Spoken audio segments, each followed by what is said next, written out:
Rusiya İstintaq Komitəsi tərəfindən təqsirləndirilən şəxs qismində cəlb olunaraq beynəlxalq axtarışa verilmiş və ölkəmizdə saxlanılaraq barəsində həbs qətimkan tədbiri seçilmiş Yelena Xaxalyeva ilə bağlı qərar verilib.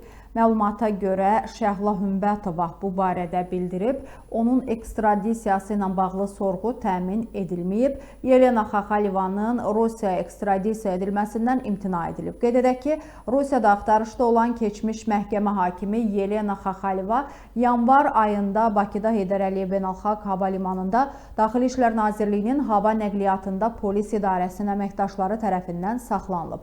Onunla bağlı Xəzər rayon məhkəməsində prokurorluğun təqdimatına baxılıb. Yanvarın 24-də Xəzər rayonu məhkəməsində Yelena barəsində 40 gün müddətinə həbs qətimkan tədbirinin seçilməsi ilə bağlı qərar çıxarılıb.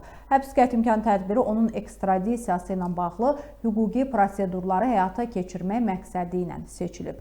Rusiya tərəfi bir müddət əvvəl onun barəsində dələduzluq və xidməti vəzifəsindən sui-istifadə ittihamları ilə axtarış elan edib və Rostov-na-Don məhkəməsi qiyabi həbs qərarı çıxarıb. O, 1,2 milyon rubl ələ keçirməkdə, həmçinin iş saatlarının uçotu ilə bağlı sənədləri saxtalaşdırıb.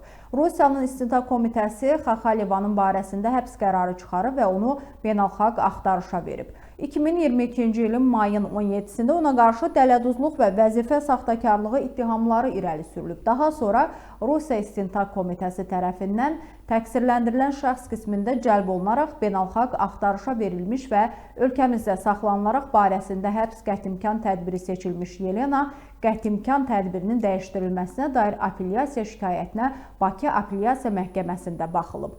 Məhkəmənin fevralın 4-dəki qərarı ilə həbs qətimkan tədbiri ləğv olunan Yelena barəsində Xəzər rayon prokurorluğu tərəfindən polisin nəzarəti altına vermə qətimkan tədbiri seçilib.